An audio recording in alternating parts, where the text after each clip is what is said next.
I hope.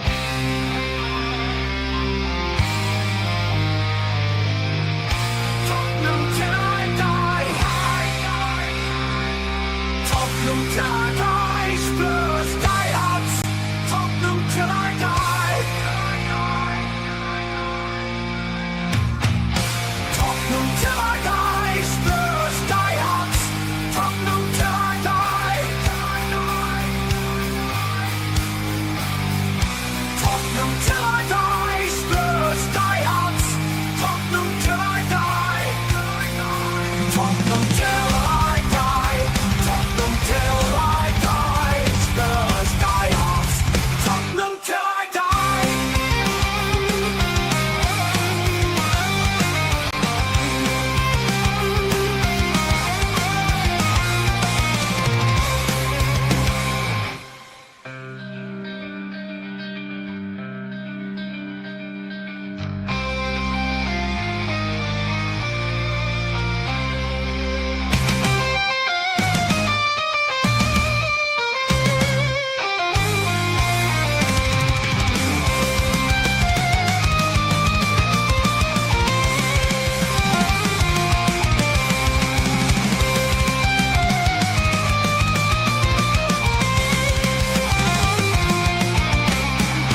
Tottenham till I die. Spurs die hard. Tottenham till I die.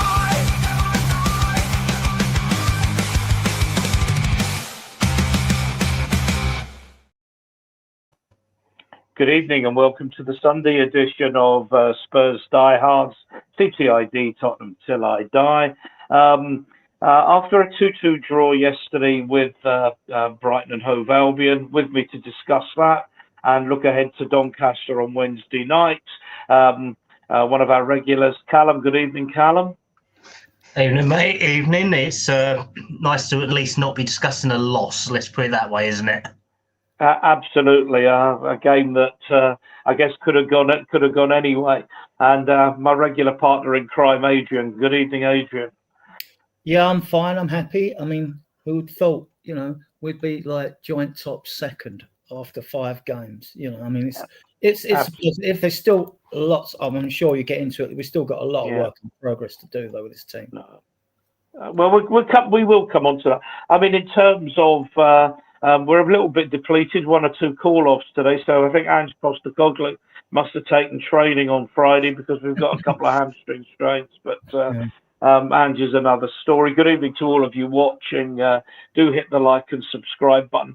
I want to get straight into the game, though. In particular, looking at some online stuff, there was a lot of controversy, really was, about the starting lineup. You start to wonder, well, hang on, people want to rotate, and you need to rotate players to keep people fit for the biggest games. And then as soon as you rotate, people complain you're rotating. Callum, let's get your take on that side. I mean, I suppose the big news was he brought back Udogie, left out Spence, who's played every game. The Bentancur Polinia access was back with Bergvall in the 10. No room for Sarr, and Odegaard starting out wide left with Richarlison through the middle. What was your take on that? I thought it was pretty standard, to be honest. I mean, Odegaard, I know not many people would have thought he would have started, but I've literally said this to so many people the last 2 days. We have to use our 25 to 27 man squad. We have to rotate. We have games coming up. We've played a Champions League game where Sarr run his heart out. We had Simmons run his heart out for 70 minutes. We had to use our squad, and we had to use it against Brighton. So, I mean, I was shocked to see Odegaard. I thought it may have been Tell, if anything, because Odegaard, I believe, did come on in the week. Udogie's back to fitness now, so he is our starting left back. Spence has done great at covering that, but Udogie is a left back. Spence is a converted left back. So yeah, I think it wasn't too much of a shock for me. It put everyone on X into heartache and heartfelt and uproar and everything like that, and I was just like, just chill out. he's the manager. We're not the manager. We're not paid the big bucks to manage Spurs. We can only be keyboard and couch warriors when it comes to choosing lineups, can't we? I read some online stuff, and I wonder why Thomas Frank bothers. All he needs to do is read one or two of the Spurs messenger groups, and he should know exactly what to do, because clearly he doesn't. Adrian, what do you want to add to what? Well, I'm sure you do. Add to what Callum said. I want to see more of Odegaard, because he's, until we sort of left wing problem out, and we've got two on the left wing that we can use, whether it's Simmons, whether it's Moani or whatever as well, or even Richarlison. He's the most natural left-sided left wing player we've got. It is his position.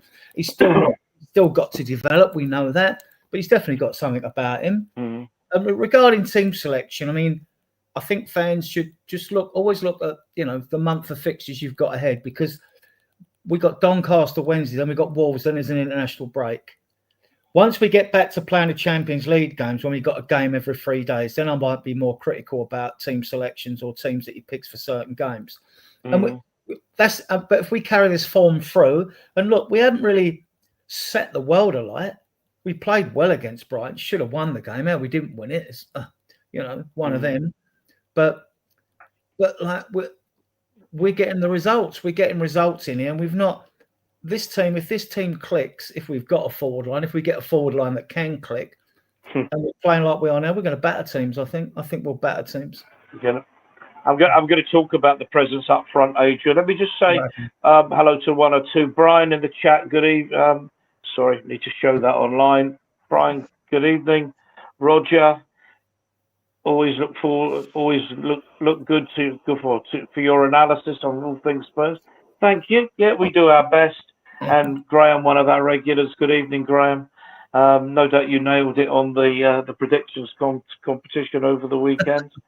I actually sent Jose a message on after the Liverpool game saying, last time I got the first score correct, I didn't score a point the rest of the weekend. So I got a few anyway. Let me bring you in, Adrian, on this particular point. I think a lot of people have been interested to see how Bergvall would do in the 10. And I don't want to talk about Xavi Simmons yet, because I do want to talk about him later. How well did you think he did in that role? I thought it was poor first half. Second half, he was much better.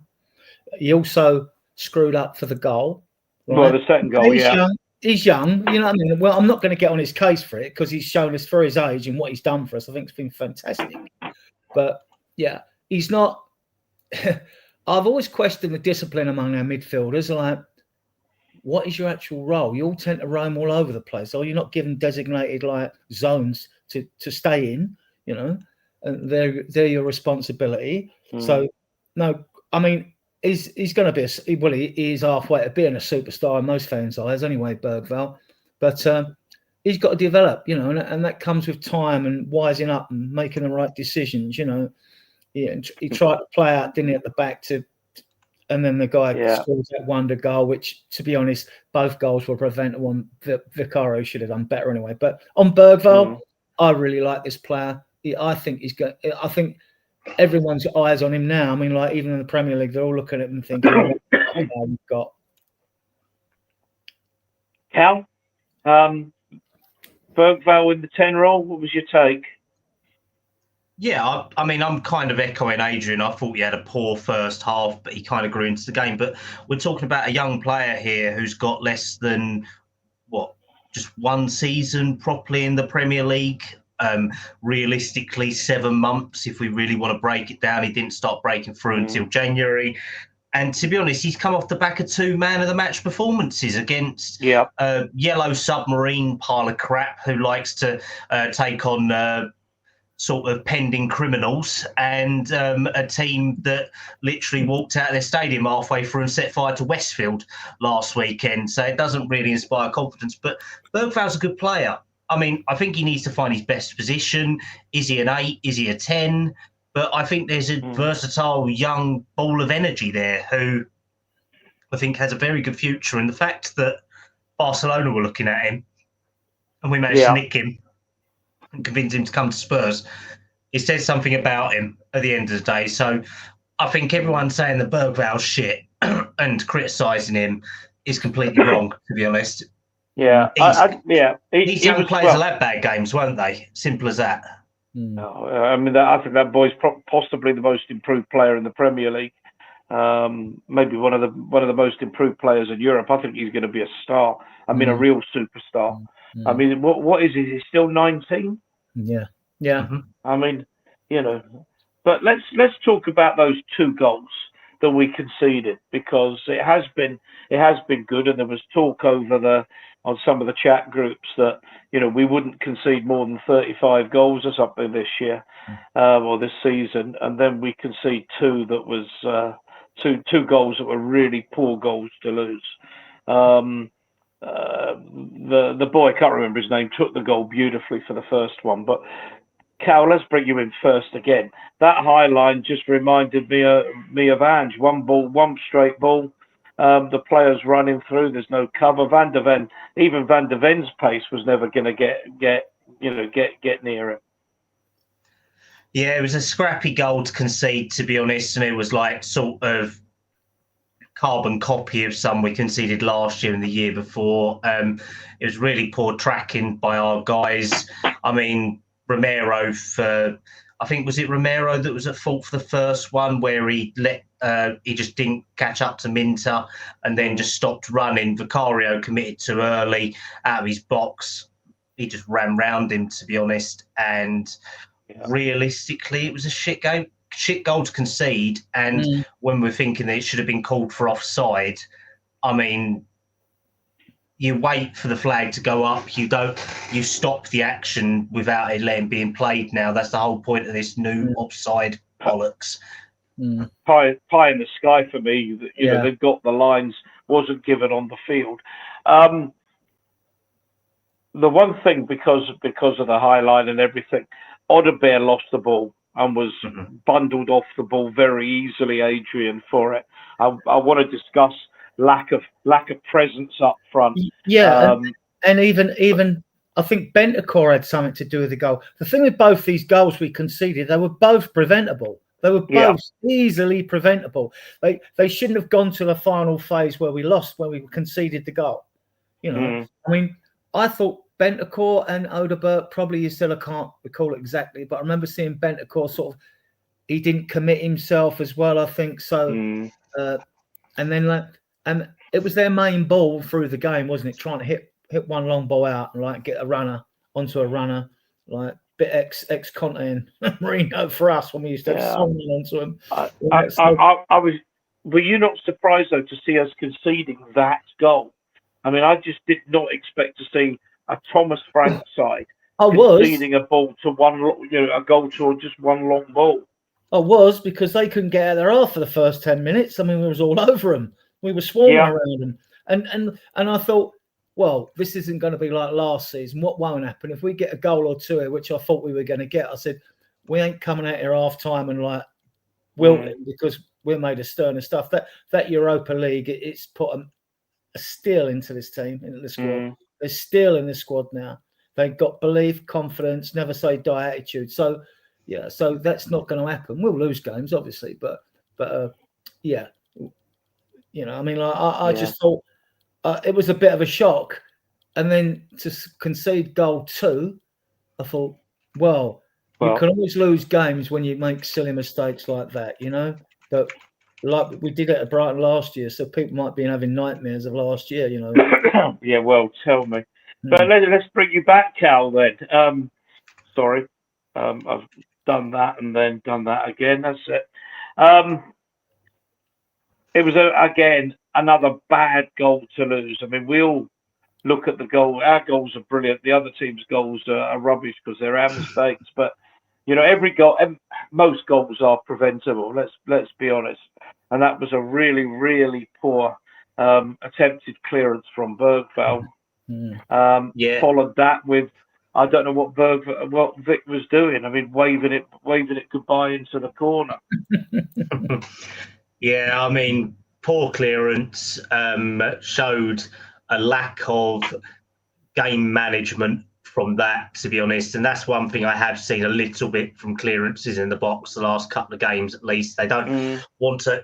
If you want to clear your box, either head it out for a throw or hoof it up the pitch. Don't just have a weak line to do it. That's about good management, and that's what you get from being experienced as players. But no, seems like flappy hands of Vic is back, to be honest. And there's all these calls from people for Kinski to become the first team keeper by the end of the year. I mean, these performances do nothing to inspire people about him, and they go, oh, he should be competing for Italy's first team keeper. I mean, well, we see that Donnarumma is in the Premier League now, and I mean, he ain't much better than Vic, to be honest, but Vicario is doing nothing to inspire confidence, to be honest. So, yeah, it was really poor, and it was a great hit by the Brighton player to score it, but really shit by us to concede it. And most of the goals we have conceded this year, I mean, what is it, 3 that we've conceded now if we're taking live fixtures? I don't really count Super Cup as live.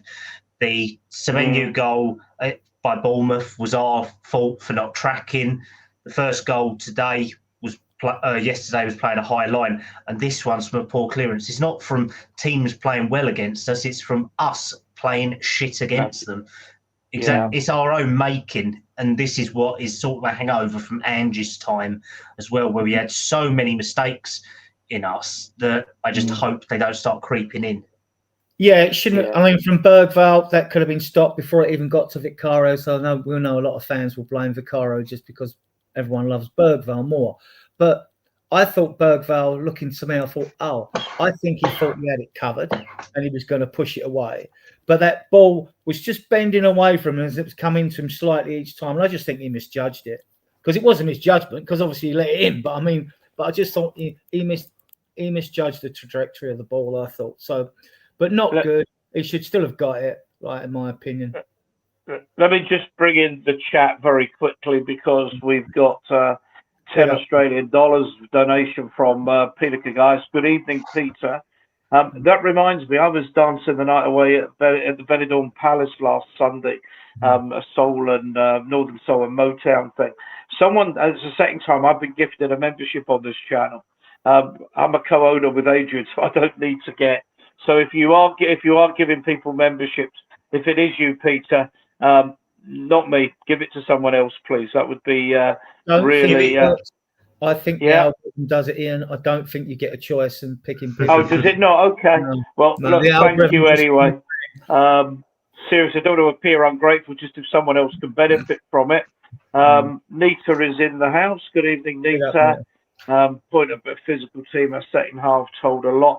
Well, I think I've seen, we'll talk about it, Nita, but I've seen Spurs teams crumble from that. And I think we were saying probably before you came online that we're probably disappointed. We're going to talk about it. Disappointed that we didn't go on and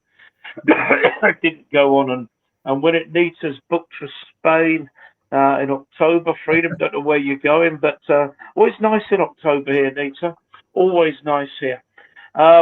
Let's go back to the game. Let's just talk about, because I think Kinski will play on Wednesday rather, but don't want to get too into Wednesday's team yet, Adrian. But do you think Kinski should be the number one ahead of Vicario?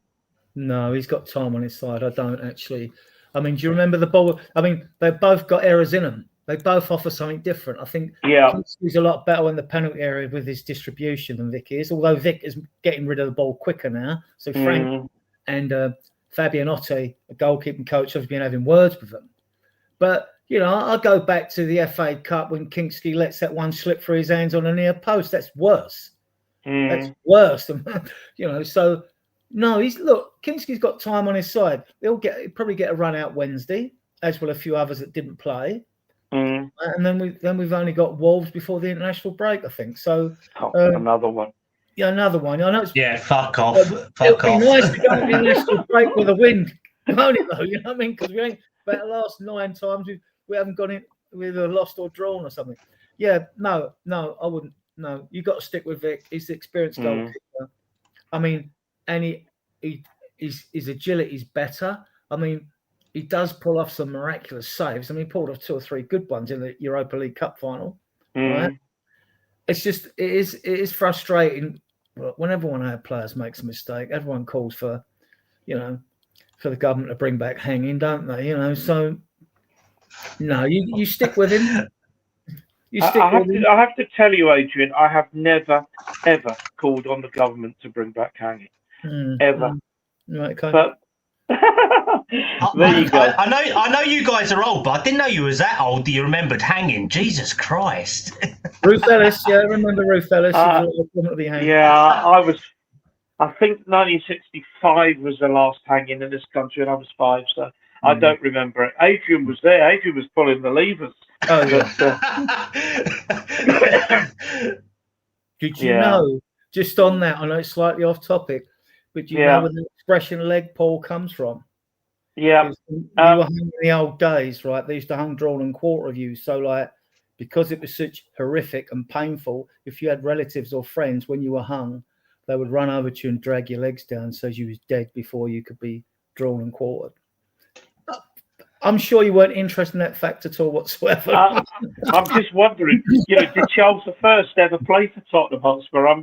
I don't think he did, but there you go. Right, anyway, look, back to the serious business of football, far more interesting and important than hanging. Richarlison brings us back just before half-time. Big time to score, important time to score. Shot from Kudus. Goes to Richarlison, he's first to react, bang, and suddenly we're back in it. Callum. Do you know, there was something when I was watching back the game, and I thought, you better pull the bloody trigger here, because, I mean, so many of them had a poxy shot or shooting opportunity there, and it was like the ball was cemented to their foot. It was ridiculous. And thankfully, he did shoot, but it wasn't a good goal for Brighton to concede. It wasn't a good goal for us to score either. We have scored so many more glamorous goals, but we've had instances of them this year, like the Paulinho goal against City. We've had that goal yesterday, well, both of them goals yesterday. We forced errors from other teams, which was good and positive. I just thought that for all the chances we did trust us to score that one, which was the crappiest one of the lot, to be honest, but we'll take it. And it meant that we had some momentum and we was taking that into half time. I think within 2 minutes later, we had another shot on target, which should have gone in, and we missed it or something like that. But no, it's scrappy goal, but sometimes you have to take them goals to sort of get your momentum going. So, no, I was really happy that we did score it. I mean, I don't think anyone in Lakeside was happy when I shouted yes at the top of my voice around me, but who really cares? I was outside the Charlton shop and that was abandoned, so it was quite funny.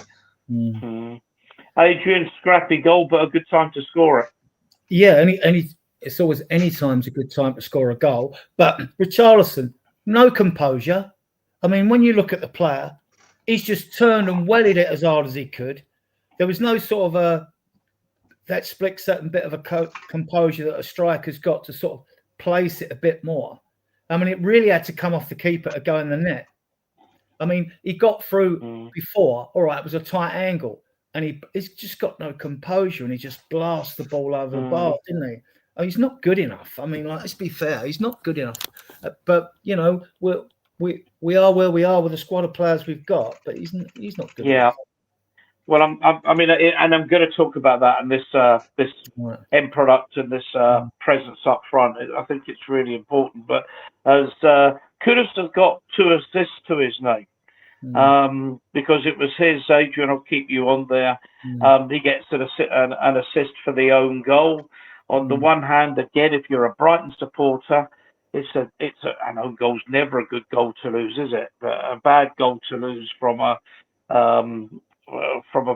Brighton point of view. But Kudus can say, well, I won the ball, I beat my man, and I put it into an area that I suppose what Jeffrey Boycott would call the corridor of uncertainty between the defender and the goalkeeper, and he panicked and stuck it into his own net. I remember when we scored when Mappet hit the own goal when we beat Liverpool at home, right? Yes. And I remember the words of Carl Ancelotti, who turned around and said, when you've got teams under pressure and you keep pressing and putting crosses in like you do, and you get a deflected ball into the net, he said, that's not lucky. You've earned it. And I thought the same. The pressure we piled them on, they're under intense pressure. We kept getting the ball forward. I think they tried to ease off at 2-1. They got a bit nervy and tried on the break again. It's on the break again. And it was only after we got the equaliser that they started to try and have a bit more of a go. But we had good chances to win that game. No, Kudos, he had a very good game, and I'm sure you'll pick out players. I can pick out 2 or 3 I thought were really good for us. But no, he had a good game. He had a good game, Kudos. But we still want to see end product for him. You know. Well, I've got 2 different banners. Funnily enough, you've mentioned is that and that. The 2 things I want to discuss with you. So you both raised them. So they're I suppose 2 peas from the same pod in a way, because they are the same issue. Is the lack of presence up front, the ability to hold the ball up. Callum Richarlison in particular is weak. You know, it doesn't give you an out ball. And then, there's a slightly different problem, in my view, the end product, Odobert and Kudos. I know Kudos has got 2 assists, but one with a wild shot and one with an own goal. But I'm bothered about the ability to hold the ball up and keep the ball and take pressure off the defence, particularly when you're playing away from home, and particularly when the other side has the ball and they're pressing it. Yeah, no, for definite. I mean, with Kudos, the second one, the own goal, they don't actually class as assists. Do they not? Okay, I thought they did. Okay. No, the own goals, that you don't get an assist for them, but you do kind of force the error. But Kudos I thought Bergvall got an assist for the goal on Wednesday night with the goalkeeper. No, apparently he's been practicing that in training all week and hasn't been able to do it since. Pretty much, yeah. They force the issue, but it never counts. But Kudos, I think, is he's a menace and he's a handful. But the end product was always a problem for West Ham as well. When you look at his 2 seasons, he's physical, he's a handful, but he sort of gets the pre-assist to when a goal's scored, if you get what I mean. So he's the person that passes it, it's the person who then assists the goal. Or so. He's a lot of erratic running, making a handful of himself, and he doesn't really get in them right positions, I don't think, to score. So that's a difficult one. But Richarlison, for me, is not a number 9.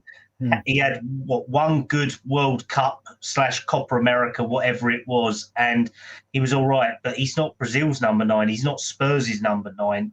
If anything, he's a converted left winger to up front. And when we have someone like Solanke back, then it'll be great, because then you can have Solanke holding the ball up and knocking it off to Richarlison and Kudos or Johnson or Tell or Simmons to make a handful of themselves. But Richarlison's composure is awful. He doesn't have a striker's brain. He has a floating, erratic, mental brain where he, like even yesterday, he wanted to have a fight with people. It was stupid. He wanted to do that on Wednesday or Tuesday or Wednesday night as well. He just lacks the composure to be a striker. He makes a handful of himself, but nothing else. And Kudos is just a handful in general. At least he knows how to control it a little bit, at least for our first games. Well, at least he holds the ball up. He can hold the ball. He is an out ball. He is one player who can hold the ball up. Who? Kudos. Yeah, because Richarlison, that's what gets me with Richarlison. He cannot hold the ball up. And you can't play centre forward if you can't play with your back to goal and hold the ball, take pressure off your defenders, bring somebody else, playing the little triangles. play the ball back, swivel off. He sort of fits that role of like a pressing forward, a versatile front liner who can press, run for days, but doesn't really fit it. He's like the poor man's Salah, if you get what I mean. That Salah can do all the great pressing forward. He can score and assist as well.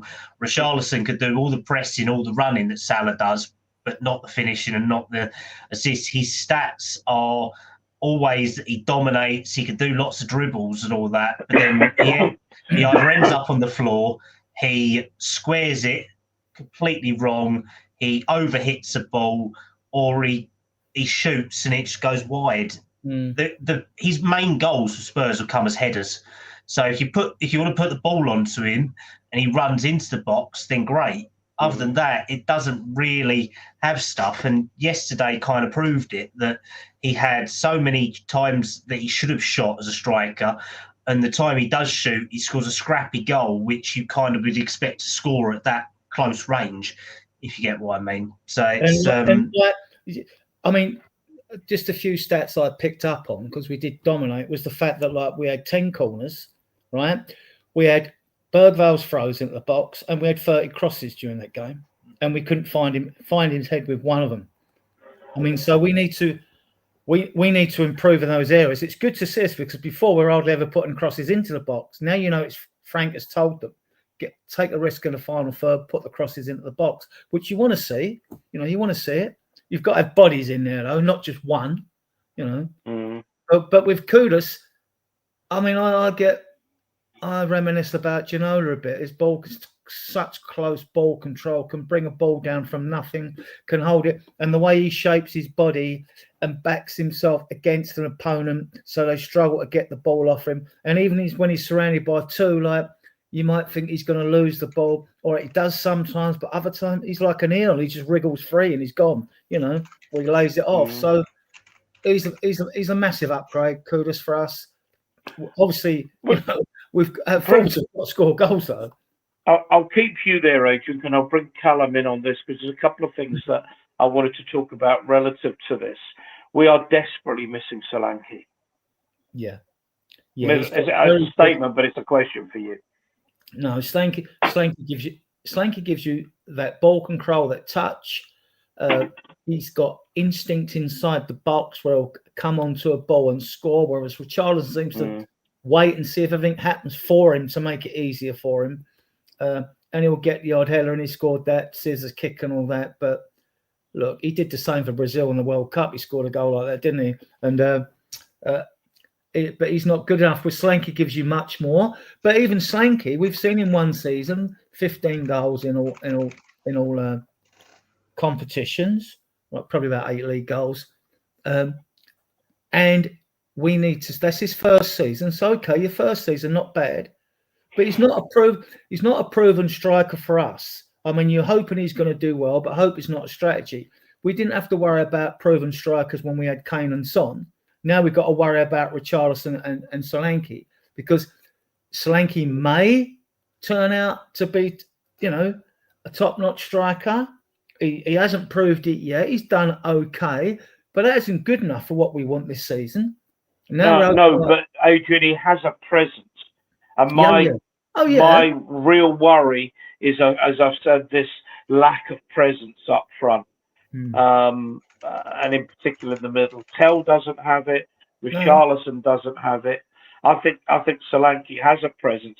He wouldn't get bullied by dunk the way that Richarlison did. I'll tell you what, I would play Scarlett over Richarlison any day of the week.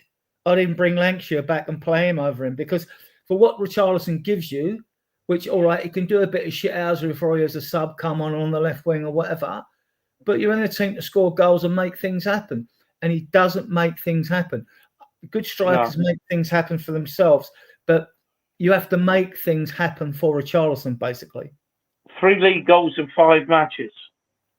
That's me, devil's advocate. He seems to have them blips, though, doesn't he, per year? He has a good run of about 5 to 8 games, gets about 8 goals, and then either gets injured or dies, or just becomes the same old Richarlison. That's what we've seen for nearly 4 seasons now. I think this is his 4th year, isn't it? But at least with Solanke, when he's up front, he can play as the pivot, the fulcrum. So if you hit a ball to Solanke, you know he's going to control it. He'll either lay it off for a 1-2, so as the player who's passed him the ball can have a crack at goal, or he'll have a pop at goal himself, spin and turn and do it. You know, and he knows he's got the striker's instinct inside a box. And I just don't think Richarlison's got it at this level. I mean, Solanke, even in his first season, across all competitions, still got 20 goal contributions, didn't he? That's more than Richarlison has ever had in his career at any club he's been at. He did all right at Watford, but only ever got 12 goals. Everton, his highest was 14 goal contributions. 14, yeah, and that's only goal contributions. That's goals and assists. And for us, it's only about 15 or 16. So there's no sort of sign of improvement for a 60 million player. It just kind of shows that he's an all right player as a squad option, but not for your start. And just having Solanke offers something different, like you said, Adrian, and having him as the fulcrum to sort of be that holding point. He can be there to lay balls off to Richarlison, to Kudus, to Johnson, to Odegaard, to Tell, to Simmons, to Bergvall.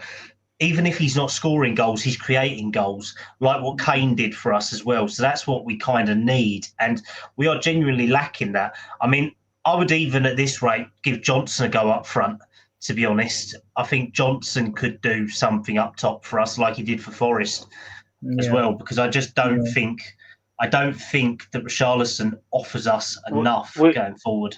But Callum, we need to go. You couldn't play Johnson on his own. You'd need to play like a 3-5-2, wouldn't you? If you were going to bring Johnson in, I think. Adrian, is that? I mean, do you agree with that analysis? I don't think he could play on his own up front. I think he could play there if you've got Simmons in the 10. Because when Simmons gets around that penalty area, mate, he's going to terrify teams.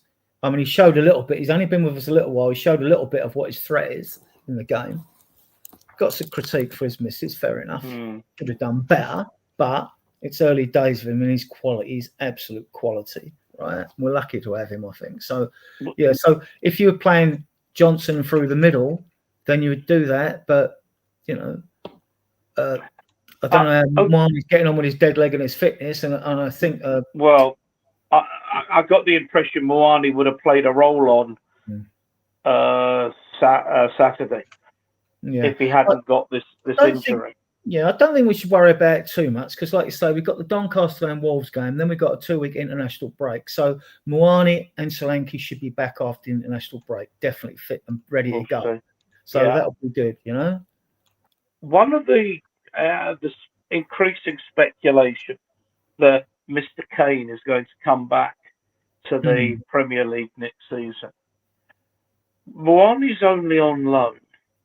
Am I putting 2 and 2 together and getting 22 that we've not strengthened up front on a permanent basis by bringing in a proper, decent class striker because Harry Kane is coming back next season?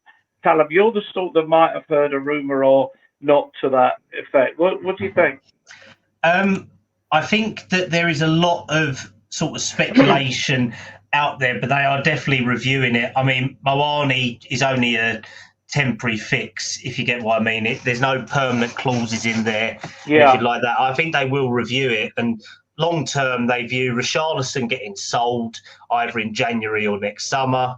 They wanted him gone this summer, to be honest, and he just wouldn't go, and the takers weren't there. But the long term, I would say, is probably Lancashire, Solanke, Kane potentially for 2 years, and then looking at someone long term because Solanke I think will be about 29 by then.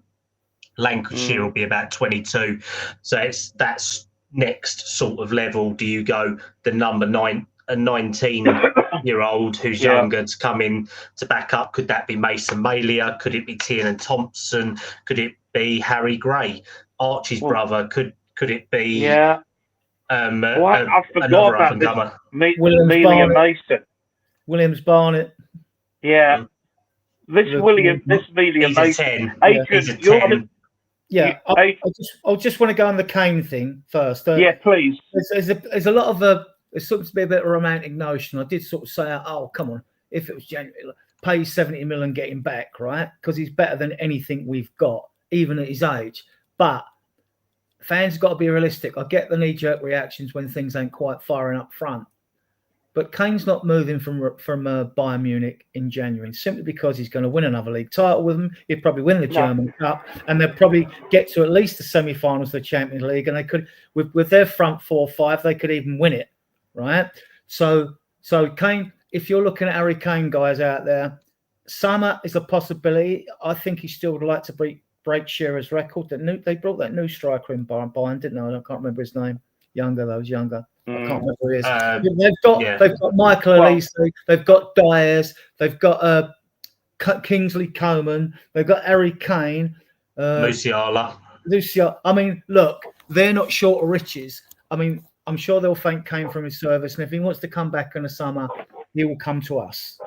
He will come to us. I mean, he won't go nowhere else, but it's not happening this season. And let's not think too far ahead. I want to enjoy this season, you know? Yeah, I was talking about next summer.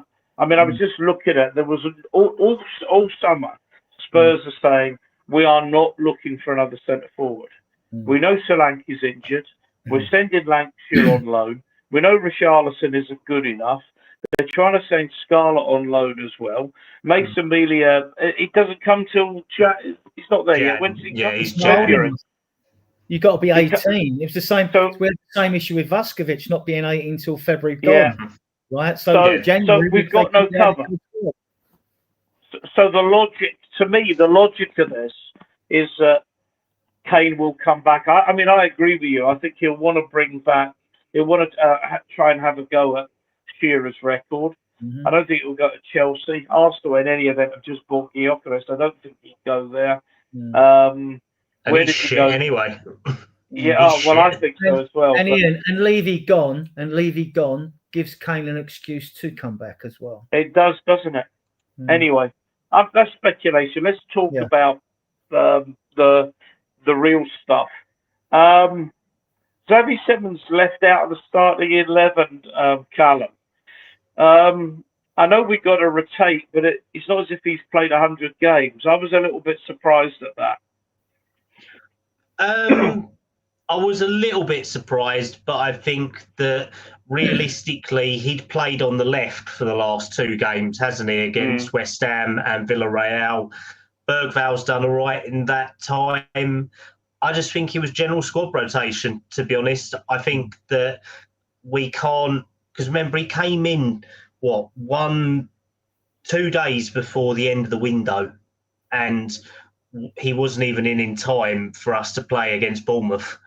So I still, he hasn't had a proper pre-season with us. The same with Mawani. I think that it's purely rotation, speculation over people going, he's not going to get in there because of this or that. I think it's all bollocks, to be honest, mate. If anything, he came on and made a great impact. He forced the second goal. He had enough chances in there to make it 2-0 and then, or 2-2 and then 3-2. He created enough chances for other players to score and they squandered it. I was surprised how late he came on because it was 25 minutes from end of time. I think that's something that Frank may need to look to tweak. He seems to have a lot of faith that his guys have been shit in the first half and he gives them another 20 minutes to sort of redeem themselves from 65 up to 65 minutes. I may have bought on Simons earlier yesterday, but what more can we ask for? He's doing bits.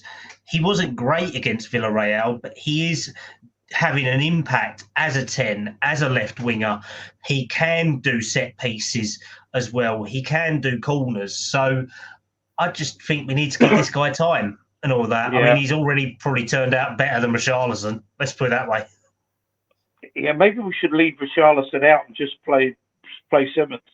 But on a serious note, Adrian, I mean, to me, when he played as playing as the number 10 against Brighton yesterday, we were really seeing, I thought, the player that can dominate and change games. I'm looking, I'll let Yeah. you talk a minute. The only reason I wanted Eze was because he was homegrown and because it seemed nailed on that Simmons was going to Chelsea. Other than that, I mean, they're different types of players, both very effective, both very skillful. You know, there's a fag paper between them, but they're different. They bring you something different to each team. And like, I mean, we got this guy. I mean, like, he is. I think he's going to be an absolute sensation for us. I mean, he's just shown a glimpse of what he can do, and it will come. He will score, and he's like, he already seems to love it being here. You know, so perhaps for getting him in because he's another one who's going to be an absolute star, and he will be, and he will get the position of number 10. And then when Maddison and Decky are fit, you may find if you need more hold-up play, you never know. You might find, you know, Kudus on the left and Decky on the right if you need players to hold the ball up. And Maddison, even when he comes in, well, when you look at Brentford, Damsgaard, one thing about Frank's side, all them players have to work hard. So even Johnson's got to get his finger out. We know Frank likes him, but he's going to have to up his work rate. But Simmons, he's a massive upgrade. He's a massive upgrade. He can carry the ball. This is what we want, someone who could carry the ball. He could play.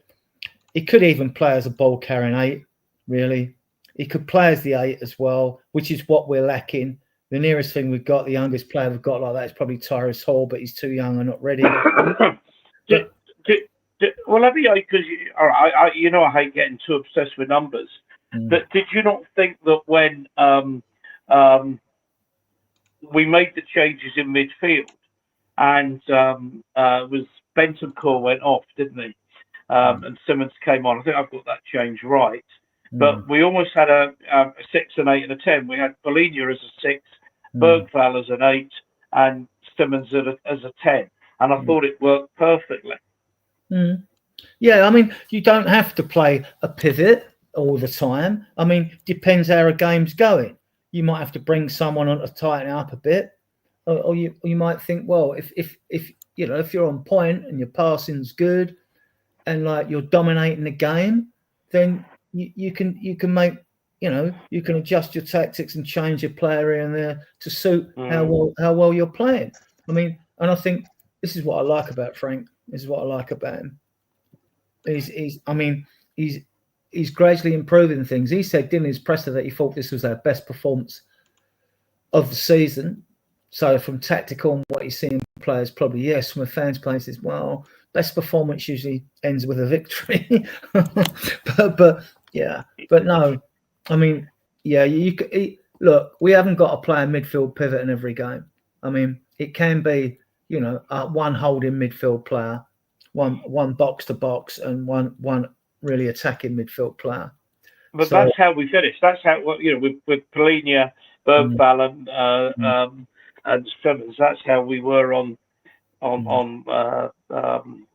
Saturday, and I thought we looked better for it. And we needed to go for it as well, even though we were dominating. We needed to add a bit more to it. We needed more of a cutting edge, didn't we? So do you stick with a midfield pivot like that when you? So I think Frank did it right. Yeah, Cal, do you want to add to that in terms of the Simmons effect? Not much more to add, just that it was more balanced, to be honest. I think what we just lacked was sort of outlets for him, if you get what I mean. It's like we had the balance there. We had Paulinia 6, Bergvall 8, and him in the 10. But then Kudus was kind of there. Odebear didn't really offer much. It was quite disappointing from him. And sort of having Richarlison up top, just like we've already said, it doesn't inspire us at all, to be honest. Richarlison can play against these sort of teams, but imagine if we was playing against Arsenal or playing against Liverpool with this setup. We'd have been spraying balls left, right and centre, and it had just been going elsewhere. But having Simmons there, at least as a focal point, to sort of link through the midfield did bring that balance compared to the first half. I thought it was positive, but it was too little too late for me, if you get what I mean, by that time. Adrian, Xavi had 2 chances. One was a really good save. and probably the better one where he just mishit it. But on the one hand, it was disappointing, but getting a 10 into those kind of positions where they, you can expect him to score. That's something we've really been lacking, and I think since Maddison's injury, we've been lacking that. Yeah, even when he gets up to like the highest standards he can give you. I mean, he's not going to score every game, but he's going to create chaos and he will create chances for others as well. He will do that. Just on the Odobert thing, I mean, I want to see more of Odobert on the left because he's naturally a left winger. But I just kind of thinking at times that when you want them to play, that if you're going to develop a player, do it in home games, more so than away games when there's more pressure on you, where you expect to be under more pressure, because teams don't stay in the Premier League on their away form, even if you don't consider them to be a good team. But Brighton are no mugs, right? They beat Man City, didn't they? They beat Man City when they were losing. So, I mean, I think a couple of these, we got to park these players like Telenola, but they may well be good for us, but not just yet. I mean, on the one hand, I think, people in the chat say we should have won the game. I mean, you go back to last year's game when we were 2 up, cruising, lost 3-2.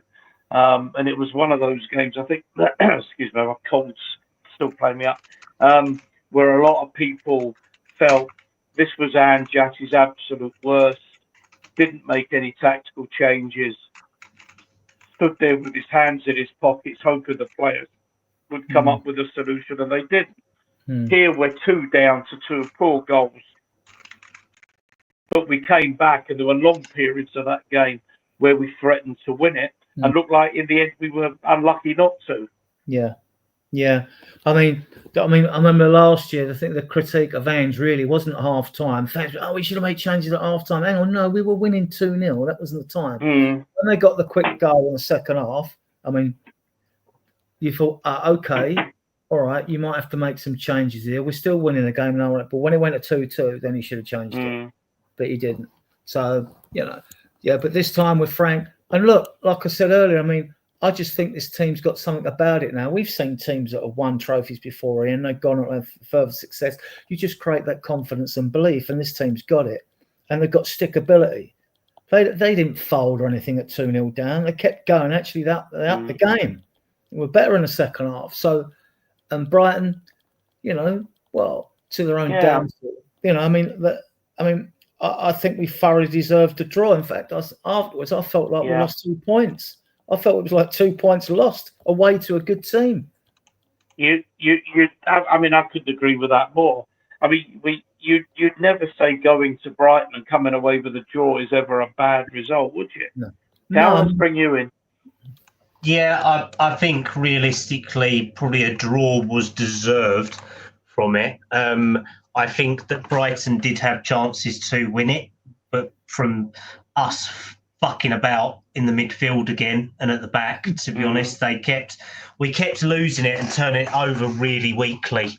And that was coming from the poor hold-up play. I mean, it's like David Clark said in there, the creativity in a pub brawl would have been more creative than our midfield. But our hold-up play, I mean, we couldn't hold up the beer bottle in that brawl at the moment for large periods yesterday. But realistically, we did have the opportunities. I mean, there was the last 3 minutes of the game, we had 2 chances, didn't we? And also a corner, which we made nothing of, which has been one of Frank's biggest points this year, using set pieces to score goals. I think the options were limited off the bench yesterday to make an impact. I think Simmons was the most impactful. I was surprised Odobert stayed on so long. I think if we had, and I think Johnson couldn't organise a wank in a brothel either, to be honest. Yeah. I did that especially for you drinking, mate. But realistically, it was one of them where the options we brought on didn't impact the game enough, apart from Simmons, to turn it on its head, if you get what I mean. So I think by the end of it, a draw was probably deserved, realistically, for both squads. Adrian, we're a work in progress. Frank, when he was at Bromby, and when he was at Brentford, lost something like 7 of his first 10 games and what have you. We've not really started. We've players to come back from injury. We know we're a couple of signings short, and we're third in the table, level on points with Arsenal, who are second, and Champions League contenders. Oh, that's a nice one. This is where we are. Have I got a big one up here? Yeah, no, you've done it. Brilliant. Well done. Well done. Yeah. I'll have you back on the show, Adrian. So, guys, we can't really ask more for this. I don't expect us to finish third. If we finish 5th to 7th, that'd do me, and we nick a bit of silverware, like the FA Cup, please. But, who would have thought after this amount of games, we'd be lying... Well, actually, we're actually joint second, believe it or not. But, you can't really ask for more. And we're not even... Although Frank said we best performance of the season, well, the forward line hasn't clicked yet. We know we can do it in the midfield. We know we can do it at the back. We know we can do it at the goalkeeping situation, even though that there's mistakes there occasionally. But to be here, with a couple of games going into the winter break, let's hope we can win that Wolves game. They're a bit of a box side to us, Wolves. I know they're playing. Yes, aren't they just? Yeah. So, but if we can, we'll beat Doncaster. I was at the last time we played Doncaster, I was there and we won 7-2, right? 2, yeah. When was it, Adrian? I'm trying to think if I was there. That would be, go Google it. Just Google Spurs. Yeah, go on, you talk, I'll Google. It'd be 78, 9, maybe around there. Yeah, so Callum, this looks good though, doesn't it? To see us there, right? Yeah, it looks positive. I'm letting the 2 people who can't run technology on the channel go and look for stuff. But it's looking positive. It's looking positive for Spurs. But we're fucked on diehards, aren't we? If Ian's going around looking to use bloody Google. But realistically, if you told me we'd be here sort of a couple of weeks back, I don't think I'd have thought it. And the only reason we haven't got the full amount of points is down to our own mistakes.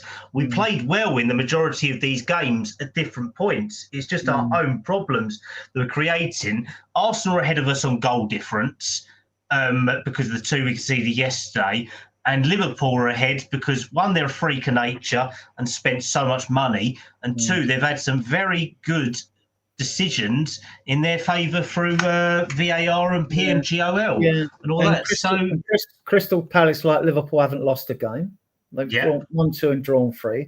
And it's good to have 2 points above Chelsea and Manchester City and 3 above Manchester City, because you would expect those 2 teams to finish above us. Let's be fair with the squads they've got. But you don't know. We get some form, do some good work in January. Who knows?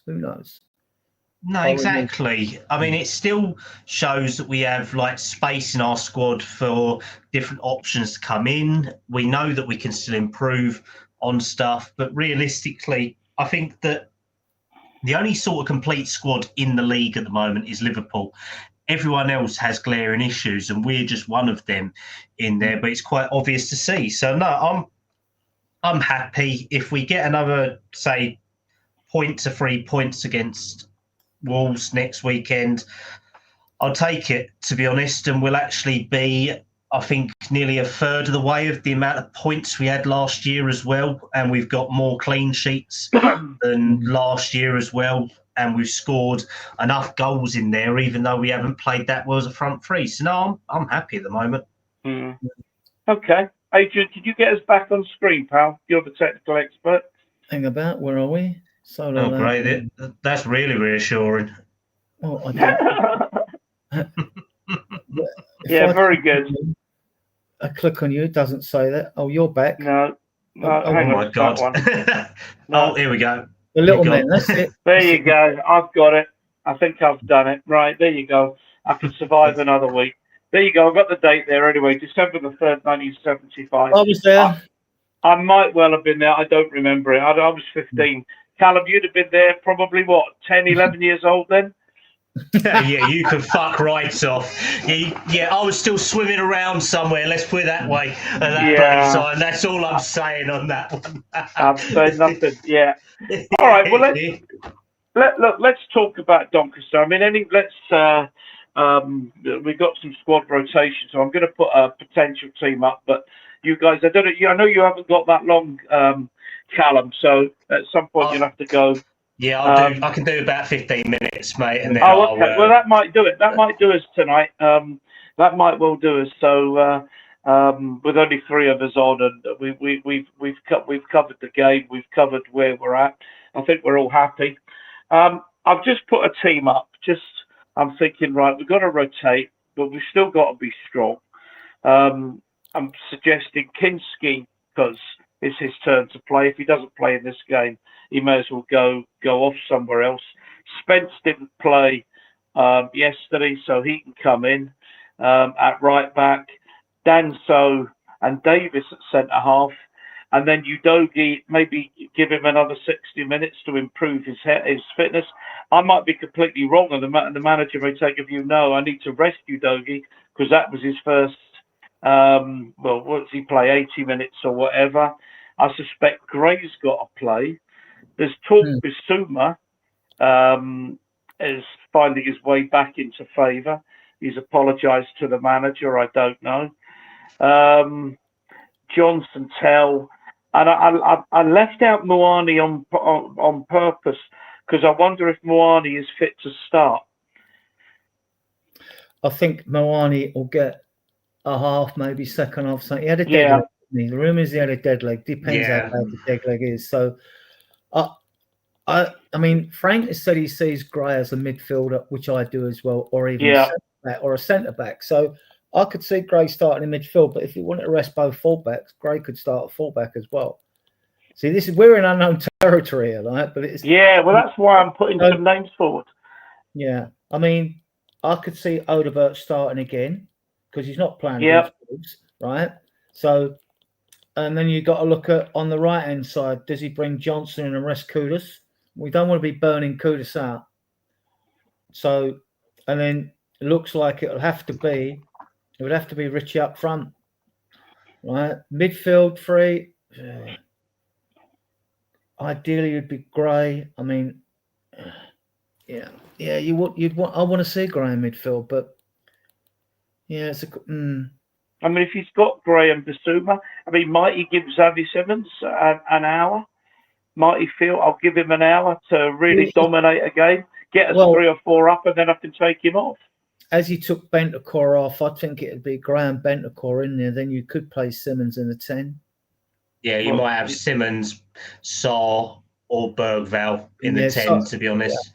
Do you not feel Bergvall's got to get a rest now? This is the game to rest Bergvall. I think it'd be Graham Bentancur or Gray and Saar in midfield with Simmons, because Saar didn't play.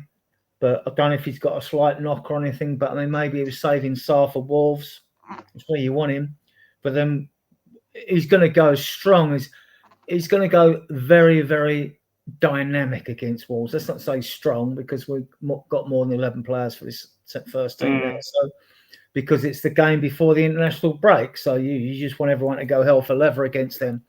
Yeah. So against Doncaster. Yeah, again, it's good to have the options, though. It's good to have the options. I mean, if you're playing Saar, Gray, and Bentancur, and resting Paulina for Wolves, fine. You know, or then you might be playing. You may play rest Kudus, play Odebert on the right, Simmons on the left, and Richie in the middle. Because then you've got wingers in there. Because then you give Odebert a game on the left-hand side. Do you not feel he's got to start Johnson and Tell? I reckon you'll see Johnson and Tell start. I think you'll see them play. Whether they start, I mean, this is it. I mean, you don't know. I mean, because Odebert got the start, maybe he'll give Tell the start on the left. I think if you're going to play Saar and Gray, then Simmons might play in the 10. Who plays on the right wing? Do you rest Kudus? Do you play him again? I mean, he's worked his socks. I'd play Johnson left. Yeah. Johnson right. Sorry. Right, yeah. Johnson right, Tell left, and then maybe you see Richie come in again because he. We've got no choice. Unless you're Well, you could give Scarlett a game against Doncaster. He's not fit. He hasn't played 21s. He hasn't played 18s. He played, half a game against Luton in pre-season. He hasn't played football properly since Elfsborg. And that was back in March. Wow. I mean, yeah, Scored, that's how... I was there. Yeah, I was there He's too, got- and that's how long it was back. So, I mean, realistically, I think you'll probably see a team of, say, Kinski, Spence, Davis, maybe Danso and Romero, Gray, Benson, Sarr, probably Tell, Johnson, Oh, I and never thought Richie. Sarr. Mm. Sarr didn't play yesterday, did he? No, I don't even No, think he this has came got a on, to lot, be honest. because you think, would you save Sarr for Doncaster? I don't think so, right? So this is feeling something. I mean, Well, he's played every single game, hasn't he, for the last 6 weeks? And he played twice does he play for Senegal, doesn't he, or something like that? So he played... He's got 4 goals and 1 assist in 8 games for Senegal. I mean, he's smashed. He's really stepped up this season. I mean, he's only, 22 as well? Yeah. So, I mean, literally, this is sort of his next level season. So, I mean, I reckon he's just played 6 to 9 games already this season, including internationals. And this is why we hate international breaks, because literally you play 4 or 5 games for your club, you then go and play 2 away that are completely long distance, pointless fixtures that are probably friendlies. Then he's come back, played 3 games for us already. So you're looking at probably 9 games already. Then we've got Doncaster and Wolves, and then we're off on another international break that completely means F all. So yeah, I reckon probably that team there might be what we see. The bonus. I've listened to what you guys have said, and I've suddenly got an 11 now. Okay. Well, and we don't know. We can speculate. We'll go for it again on Tuesday's show. We'll do a preview. Yeah. Yeah. I mean, although normally I don't look forward to the international break, I just know that like Solanke will be fit after it, Takai will be fit after it, Toko Katai, Katai will be fit after the international break as well. He's training with the first team squad on Monday. We might see Dragu back then as well. And Muani might be fit. Yeah. He should be match fit as well. So, although we all get a bit bored, what we're going to talk about, we'll find something, no doubt. Even if we miss a few shows, whatever it is, miss a show, right? We will, because we're not going to come on if we ain't got nothing to talk about. So, yeah. So the pluses is we should virtually. The only 2 we're waiting for. November, Cooley should be back now. I heard he should be back then. Whether he's match fit till Christmas is another thing. But who? Kulusevski. I thought you said Kudus. No. Decky, Kulusevski. That'll only leave Madison only turn on him. So which one out of you 2 has a hearing aid and which one has senile dementia? Because fucking hell, we've had a show of it tonight. We've had a fucking show of it tonight. Adrian's senile. I'm the one that needs the hearing aids. Yeah. When did you say Decky's going to be back? Probably by December. November, he should be back. He's training now. And good. He should be back. I think they've said January. I think he'll be playing before then, which will give Frank a nice headache when he picks his Champions League squad. And that's even if we bring in another foreign players, you're going to start leaving even more. Odebert will be left out and whatever. So yeah, we'll see. But that's what he gets paid the big bucks for. So yeah, but yeah, this team. I mean, it's going to be a good team for Doncaster. I mean, like Bentancur and Sarr. Yeah, I like that. That is solid. That's just making sure we do keep it tight if we have to. And then, and Gray, and I think, that means that Sarr will go license to go forward if he decides to rest Simmons in this one. I mean, I've actually put Tell in the middle of Richarlison on the left, but I actually think that if he goes a more dynamic, conservative team like this, I still think you'll see the likes of Simmons in the second half, just to up his sharpness as well. I still think you'll probably see him for half hour, 20 minutes before the Wolves game. And, Yeah, and if Moani's not got the dead leg, I think you'll see him for a second half substitution of 20 minutes as well, 25 minutes or whatever. Especially if we've got the game won by then. And I don't think you're going to see any of the academy starlets who might be in the squad. If there's one or two, Byfield or Williams Barnett or. I was going to ask you about that. Are we going to see some of them? You don't think? There might be one or two, but that's on the bench only. Yeah. Well, the boy, what's his name? Barnett Williams. Yeah, he scored a hat trick the other day. Again. Yeah.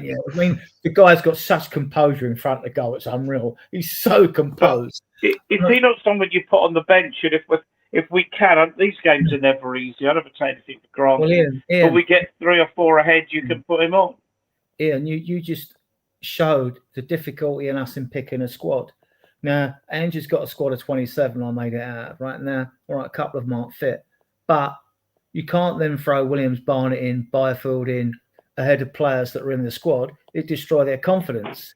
You can, however, bring them on for 10 minutes late in the second half or something, because then you're not stitching up other players be going, well, about you picked me in a 25-man squad. We get a game against Doncaster, and I can't even play. That's not good for team morale, and that can cause rifts. So I think I'm on the bench. I think Callum was chatting earlier on the WhatsApp group and said, yeah, maybe on the bench just for the first team experience of being with a squad. You could do that.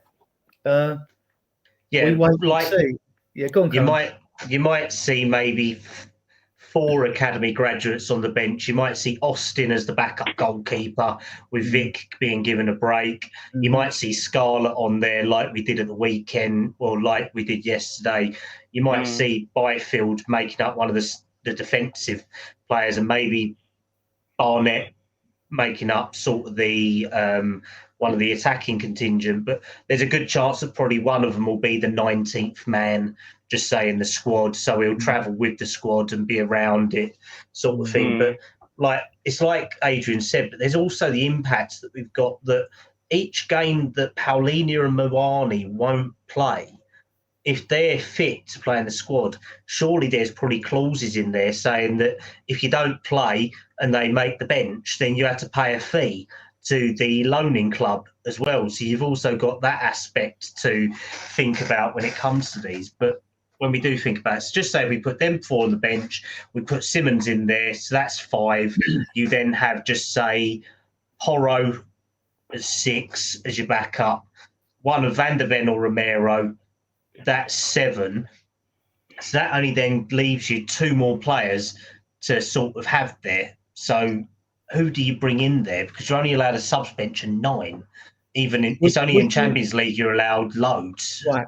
Because he's this future player, he's not a winger. Would you play Tell as the 9 against Doncaster and drop Richardson? And then you could play Odebert as well. You could play Odebert on the left, Tell in the middle, and Johnson on the right, where he's used to playing. It could be an option. I mean, these are the options that we have against Doncaster, to be honest with you. Well, you would hope so. This is the sort of game that you use to give these guys confidence to build it. It's just that realistically, these guys are young. They are up and coming, and it does show the glaring issues that we have. The long-term future of a 9, the long-term future of a left winger.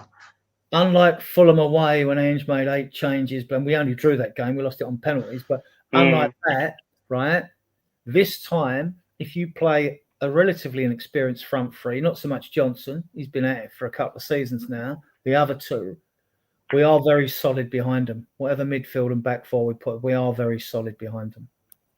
I mean, so, and you can always hook them. This is the point. You can bring them off at half-time. Mm-hmm. You shouldn't really bring a player off before half-time unless they're absolutely dreadful, because that really destroys their confidence. I remember Jose doing it to Dyer when he was Dyer, actually, in one game. Well, I think the whole team was shocking that day, weren't they? And it was just that he had to be dropped. But, yeah, I completely get that. I think we need a balance to it. I do think we need at least one proper experienced person in that front line, at least to be able to do something in it. But I mean, it's like some people are saying Scarlett to start up the top. I don't think he's got enough match fitness in him. I think that Tell Johnson and Ritchie would be a nice balance, to be honest. I mean, what are Doncaster, League Two? I mean, Jesus Christ, if we can't beat this lot, then I mean, well, it's like Man United losing to Grimsby. It'd be embarrassing. So I think Frank has to take this seriously. But there's plenty of ability in that. You know, people say we've not got depth. We have. What is a question from Audio Artisan in the chat before we, because I think we're probably quite close to wrapping up. But did you see Alfie Divine's goal? I haven't seen that. I have to be honest. That was you, Ian, in the WhatsApp group. If you haven't deleted all the posts I sent you, I posted it to you, and I put it. Okay.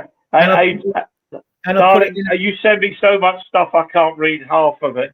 Callum's getting it. Tasty. Callum gets it all. Everyone gets it. All the admins get it, and as Callum's a contributor, so the four. I'll have a look. And like, it is a nice strike. It is goal of the season type strike as well. But then, like, what's the Barnett got his hat trick? Like I say, George Abbott. I'll have to have a look at that. Down and surged forward and scored for Notts County, and who else? There was it's on the banners I've done above yours for my show Tuesday. Is Yeah, realistically, a lot of our young players did well, but I mean, we're still getting a lot of recurring issues that we've got. Stoke are not playing Donnelly and Phillips. Yang Ming Hook can't get a game at Portsmouth as well. So, I mean, 50-50 on the loans. Lancashire apparently did well for Oxford today as well. Leo Black got one Friday. Tiernan Thompson, I think, got one Friday. Kyra Maton got one. The under-18s fell 4-2 yesterday. The 16s won, I believe it was 4-2 as well. But no, it's been a decent week for the youth. And Laskovic scored for Hamburg, and he's a big fucker, ain't he? He's a big sod. He missed a chance, and it was disgusting. And so smashed his hand against the goalpost and broke 2 fingers. Well, that's the sort of conviction that you want, because he kept playing and all that. According to the reports, one German reporter read said he didn't play well, and you read a report, probably from a Croatian reporter, said he was brilliant and giving him a massive mark. So you don't know these reports. I mean, you don't know how to take them, do you? No. And then look at that Hull scored 2 as well. So what can we say? A very mixed bag on the loan roundup. I'm doing 2 yellow card watches, the ECL one, and because that's free and whatever in the Premier League. But just on this to keep an eye on, guys. This is why we need everyone in the squad. I mean, 18 games. If you get 5 yellow cards, you get a ban. Not that one ban's critical. Depends who's fit and who's not fit, whether it affects us badly or not, and who it is. But already Romero's got 2, Spencer's got 2, and they've only got to pick 3 up in 14 games. Now, it all depends how many of those games they've played, but I shall keep an eye on it. I should just keep an eye on that and keep updating it, so as we all get nervous when they're on 4. All right, Adrian, what are you going to cover on Tuesday's show? We'll do a preview of Doncaster, take questions off the chat channel, get you involved. We'd like to get the chat channel more involved actually with the shows. And anything else, any other information I'll trawl up that I can find, I'll bring to the table. And we'll just see how it is. You know what I mean? So, are you going to the game Wednesday? I'm going. Are you going, Ian? You down or? Oh no, you're. I'm in Spain. Oh well. I'm still in Spain. Ian can sell me his ticket. Then that'll go down well. Yeah. No, I'm struggling to get down. Got a couple of things booked up, but no, I'll be watching on the television. I think I'll do the same. I think I'm just going to the 21s game in Stevenage on Friday, which I'm quite looking forward to. So that should be good. I think that's against West Brom. So that'll be my one. And then I think we've got another game in a couple of weeks in October as well. That should be decent. Okay, quick plug for the channel. Yeah, Adrian, 63 of you on various platforms watching us. On it'll be Twitter mainly, probably. Big up to you lot, you guys, for supporting us and watching us on various platforms. Big up to everyone in the chat. Thank you for your questions and your comments. We like to see more of you switch over from XCOM. And if you could hit that red subscribe button in the bottom right corner, we can't see it as we're live, and subscribe to the channel. It's great. We just got over 1,500 subscribers. I think about 1,503. It's good. We haven't been going that long, about 14 months, but we're doing okay. And but it would be nice if we could get more of you in the chat. Would be nice. There are memberships. We only do one style of memberships, cheap, $1.99 a month. If any of you are interested, when you subscribe, you can take out a membership if you so wish. And just like to add that our shows go out Tuesday. Now, I normally host Tuesday shows, but when we've got when we've got a Champions League game on a Tuesday, I'll be doing the post-match show on a Wednesday instead. We just all, and I should be doing them with Tom when he's available, our other admin. Druzilla hosts Friday's show with me usually, and Ian hosts normally a Sunday show with me, Callum, and Tom, and usually a guest. You know, if we can get a special guest on, we get a special guest on as well. Yeah, so we continue to provide you with good quality. I couldn't find anybody who saw the match yesterday. That's why I'll come on, but I didn't see the game. It's because them stupid 3 o'clock bloody kickoffs. Unless you're in America, you have to find another way of viewing it, which is not something that we can condone or say that we do. So it's all right. I don't know what you're talking about, Callum. Seriously. No, exactly. No idea. Exactly. We do pride ourselves in being a mature and sensible group. Don't laugh out there, right? And law abiding at all times. Yeah. And fact based. We pride ourselves in bringing new facts and interesting comments, right, as well. So if you like our content, like I say, give the videos a thumbs up, subscribe to the channel, and spread the word about Spurs Diehards, please. Okay. Well, I know Callum's got an airport run, so say good night to Callum. Good night, and thank you again to you and to Adrian. And all being well, see everybody at 10 p.m. BST on Tuesday night. Thanks again for watching. And Ian will play out with a bit of soul music. We are Tottenham till we die. We are Tottenham till we die. Spurs diehards, heart and soul. We are Tottenham till we die. We are Tottenham till we die. Spurs diehards, heart and soul. We are Tottenham till we die. We are Tottenham till we die. Spurs diehards, heart and soul.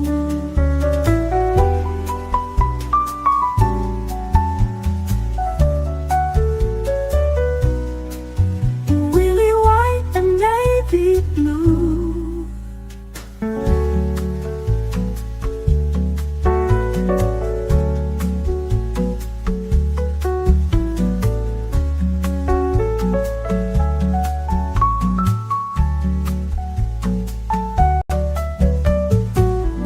We are Tottenham till we die. We are Tottenham till we die. Spurs diehards, heart and soul.